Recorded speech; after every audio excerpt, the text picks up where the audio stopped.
Hi friends, I am Sanjay Kumawat and welcome all of you in English backbone. जैसा कि आप देख पा रहे हैं कि हमने 12th क्लास की इंग्लिश जो कंपलसरी इंग्लिश हम कर रहे हैं उसमें हमने पोइम्स कंप्लीट कर लिए, पोइम्स के क्वेश्चन आंसर कंप्लीट कर लिए। उसके बाद में हमने बुक्स के अंदर पेनोरमा के 11 पार्ट पूरे कर लिए और उसके क्वेश्चन आंसर भी हमने कंप्लीट कर लिए।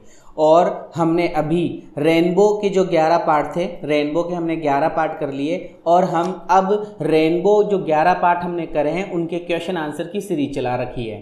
ठीक है, और जैसा कि आप स्क्रीन के ऊपर देख पा रहे हैं कि हम रेनबो के क्वेश्चन एंड आंसर कर रहे हैं, जो कि 19, 20, 21 और 22 नंबर का हमारा क्वेश्चन बनता है। तो हम इस क्लास को स्टार्ट करते हैं। Let's start.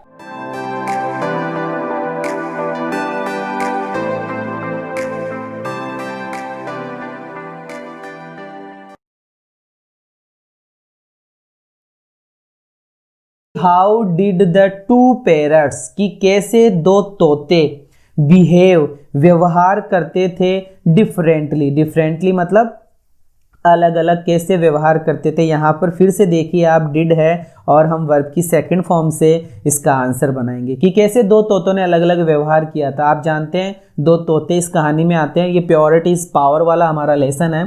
तो देखते हैं लिखा हुआ क्या है कि वन ऑफ देम, देम का मतलब वो दो तोते, कि वन ऑफ देम उनमें से एक, was brought up, brought up का मतलब ब्रिंग अप, लालन पालन करना, कि उनमें से एक का लालन पालन किया गया था बाय ए हंटर, एक शिकारी के द्वारा। उन दो तोतों में से एक तोते का पालन पोषण शिकारी के द्वारा किया गया था। एंड द अदर, और दूसरा, वॉज ब्रॉट अप, और दूसरे का ब्रॉटअप हुआ था, दूसरे का लालन पालन या शिक्षा हुई थी बाय ए स्कॉलर, एक बहुत ही अच्छे विद्वान के द्वारा, एक बहुत अच्छे पढ़े लिखे व्यक्ति के द्वारा उसका लालन पालन किया गया। तो हमें यह समझ में आ गया कि एक तोते का लालन पालन, एक तोते का ब्रिंग अप तो हंटर करता है और एक तोते का ब्रिंग अप स्कॉलर करता है। अब आगे लिखा जा रहा है, up bringing can make. Up bringing can make का मतलब हो गया, अप ब्रिंगिंग मतलब लालन पालन, कि लालन पालन कैन मेक बना सकता है। कैन मतलब सकता है, मेक मतलब बनाना। लालन पालन बना सकता है all the difference. All the difference का मतलब हर एक चीज में बदलाव। लालन पालन से ही हर एक चीज का डिफरेंस हमें पता लग सकता है। तो देखिए, द बेबी पैरट, जो छोटा तोता था, विद द हंटर, जो हंटर के साथ था, हंटर के साथ वाला छोटा तोता, हेड र्यूड, वो र्यूड हो गया, बहुत ही कठोर हो गया। र्यूड एनवायरनमेंट में वो रहता था। र्यूड एनवायरनमेंट का मतलब जिसमें गाली गलौच, मार धाड़, काट पीट, ऐसा कुछ। उस माहौल में, उस एनवायरनमेंट में वो जिया, उस एनवायरनमेंट में उसका लालन पालन हुआ एंड ट्रेनिंग हुई, सो ही बिकेम र्यूड, इसलिए वो र्यूड हो गया, एकदम मतलब र्यूड, एकदम क्रू हो गया, एकदम क्रूवल बन गया, र्यूड बन गया। And the other baby parrot, और जो दूसरा बेबी पैरट था, जो दूसरा बेबी पैरट था, वो विद द स्कॉलर, उसका लालन पालन किसके साथ हुआ? With the scholar, and had good environment, और उसका एनवायरनमेंट कैसा था? गुड। इस पहले वाले का एनवायरनमेंट कैसा है? र्यूड एनवायरनमेंट, असिस्ट वातावरण, और इसका वातावरण अच्छा वातावरण है और इसकी ट्रेनिंग अच्छे से हुई। सो इसलिए ही वॉज कर्टियस, इसलिए ये शिष्टाचारी बना और सिविलाइज्ड, सभ्य बना। 10 इस प्रकार द टू पैरट्स, वो दो अलग अलग तोतों ने लर्न, सीखा, डिफरेंट हैबिट, अलग अलग आदतें उन्होंने सीखी। एक बार फिर से कि वन ऑफ देम, उन दो तोतों में से एक तोते का, वॉज ब्रॉट अप, लालन पालन किया गया, बाय ए हंटर, एक शिकारी के द्वारा। The other was brought up, और दूसरे का लालन पालन किया गया, बाय ए स्कॉलर, एक विद्वान के द्वारा। अप ब्रिंगिंग कैन मेक, लालन पालन बना सकता है, ऑल द डिफरेंस, हर प्रकार का डिफरेंस लालन पालन कर सकता है। द बेबी पैरट, छोटा तोता, विद द हंटर, हंटर वाला, हंटर मतलब शिकारी के साथ वाला जो छोटा तोता था, हेड र्यूड एनवायरनमेंट, उसका एनवायरनमेंट र्यूड था, असिस्ट था, एंड ट्रेनिंग असिस्ट थी, सो ही बिकेम र्यूड, इसलिए वो र्यूड बन गया, असिस्ट बन गया, असभ्य बन गया। And the other baby parrot with the scholar, और स्कॉलर के साथ वाला छोटा तोता हैड गुड एनवायरमेंट, उसका एनवायरमेंट, उसका जो वातावरण था वो गुड था, अच्छा था, और उसकी ट्रेनिंग भी अच्छी थी। सो इसलिए ही वॉज कर्टियस, वो कर्टियस हुआ, शिष्टाचारी हुआ, सिविलाइज्ड, सभ्य हुआ। दस इस प्रकार द टू पैरट्स, वो दो तोते थे, लर्न्ड, उन्होंने सीखा, डिफरेंट हैबिट्स, अलग अलग आदतें। क्वेश्चन नंबर 20 की बात करेंगे अब अपन कि व्हाट फिजिकल डिसएबिलिटीज, कि कौन कौन सी फिजिकल डिसएबिलिटी थी। फिजिकल मतलब शारीरिक, और डिसएबिलिटी का मतलब एबिलिटी योग्यता, और डिसएबिलिटी मतलब अयोग्यता थी। कौन कौन सा मतलब फिजिकल डिफेक्ट थे डेयरी के अंदर, जो सफर था फ्रॉम, उन सब चीजों से पीड़ित था। कौन सी ऐसी चीज थी जिससे डेयरी पीड़ित था, and how did he get it, और उसको ये पीड़ा कैसे प्राप्त हुई, ये डिसएबिलिटी उसको कैसे प्राप्त हुई, ये हमें इस क्वेश्चन में समझाना है। तो आप देखिए लिखा हुआ है कि dairy had a burned face, dairy का जो चेहरा था बर्न्ड था, बर्न्ड का मतलब जला हुआ, डेयरी का चेहरा जला हुआ था, ये इसकी फिजिकल डिसएबिलिटी है। डेयरी का चेहरा जला हुआ था, एंड इट वॉज बर्न्ट, ये जला था, इट वॉज बर्न्ट, ये जो चेहरा था ये चेहरा जला था, इट वॉज बर्न्ट, ये जला था, फ्रॉम वन साइड, एक साइड से ये जला हुआ था।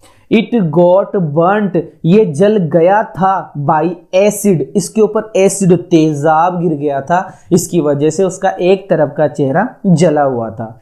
एसिड फेल, एसिड गिर गया था, फेल ऑन, गिर गया था, ऑन हिज फेस, उसके चेहरे पर, एंड लेफ्ट डेयरी, और डेयरी को छोड़ दिया था, with a burnt face, burnt face का मतलब जले हुए चेहरे के साथ। जब उसके ऊपर एसिड डला तो उसका चेहरा जल गया, और एक जले हुए चेहरे के साथ में डेयरी रहा।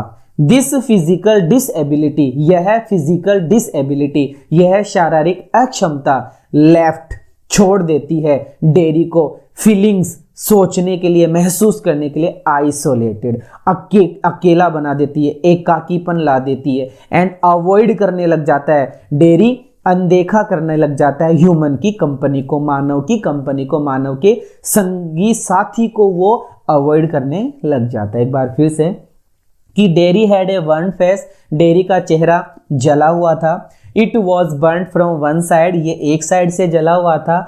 It got burnt by acid, ये एसिड से जला था। Acid fell on his face, acid उसके चेहरे पर गिर गया था। And left dairy with A burned face, और डेयरी को जले हुए चेहरे के साथ में छोड़ दिया था।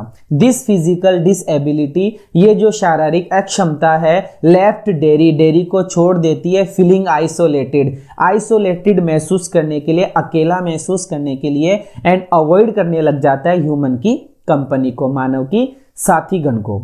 क्वेश्चन नंबर 21 की why should all good books, की सारी अच्छी अच्छी किताबें, कि why should all good books, सारी अच्छी अच्छी किताबें बी रीड, पढ़ी जानी चाहिए, विद द सेम कंसंट्रेशन, एक ही कंसंट्रेशन के साथ में, एक ही स्थायी भाव के साथ में, सोच सक्रियता के साथ में, कंसंट्रेशन के साथ में पढ़नी चाहिए। क्यों पढ़नी चाहिए? कि वी शुड रीड, हमारा क्वेश्चन हो गया, हम अब आंसर कर रहे हैं कि वी शुड, वी मतलब हमें, शुड मतलब चाहिए, रीड मतलब पढ़ना, हमें पढ़ना चाहिए एवरी बुक को, प्रत्येक किताब को हमें पढ़ना चाहिए, विद केयर, बड़े ध्यान के साथ में, एंड कंसंट्रेशन के साथ में, और बहुत ही कंसंट्रेशन के साथ में पढ़ना चाहिए, बहुत ही ध्यान लगाकर, एकाग्रचित होकर, कंसंट्रेशन मतलब एकाग्रचित होकर पढ़ना चाहिए।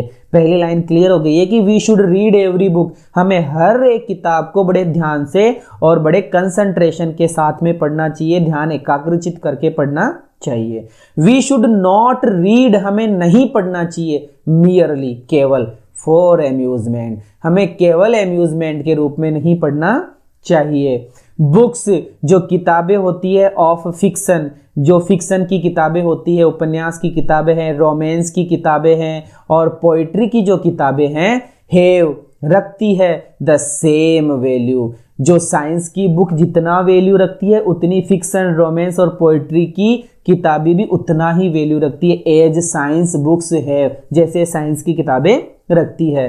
दीज बुक्स ऑन लिटरेचर, साहित्य के ऊपर लिखी गई ये किताबें आर ऑल्सो रिटन, ये भी लिखी जाती है अकॉर्डिंग टू साइंटिफिक प्रिंसिपल, वैज्ञानिक प्रिंसिपल्स के अनुसार, वैज्ञानिक सिद्धांतों के अनुसार इन किताबों को भी लिखा जाता है। इसलिए हमें प्रत्येक बुक को सेम कंसंट्रेशन के साथ में पढ़ना चाहिए, एक ही समान ध्यान एकाग्रचित करके पढ़ना चाहिए कि we should read every book, हमें प्रत्येक किताब को पढ़ना चाहिए विद केयर एंड कंसंट्रेशन के साथ में। We should not read merely for amusement, हमें सिर्फ अम्यूजमेंट के रूप में इसको नहीं पढ़ना चाहिए। Books of fiction, romance and poetry have the same value, fiction की, रोमांस की, पोएट्री की जितनी भी बुक्स है उनमें सेम वैल्यू होती है जितनी साइंस बुक्स है, जितनी विज्ञान की किताबें रखती है।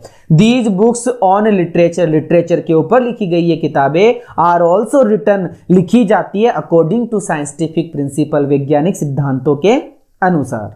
क्वेश्चन नंबर 22 कि राइट द मेन हैजार्ड्स, मुख्य मुख्य हैजार्ड्स लिखिए, मुख्य मुख्य खतरे लिखिए ऑफ स्ट्रेस, तनाव लेने से क्या खतरे होते हैं ये समझाइए। या why is stress harmful to our body, हमारी बॉडी के लिए जो तनाव है वो हार्मफुल क्यों है, वो हानिकारक क्यों है। तो सुनिए कि स्ट्रेस इज हार्मफुल, स्ट्रेस जो होता है, तनाव जो होता है वो हार्मफुल होता है, वो घातक होता है टू आवर बॉडी, हमारी बॉडी के लिए। बिकॉज, क्योंकि इट कॉजेज, ये कारण देता है, इससे इसका कारण है इंस्टेंटेनियस,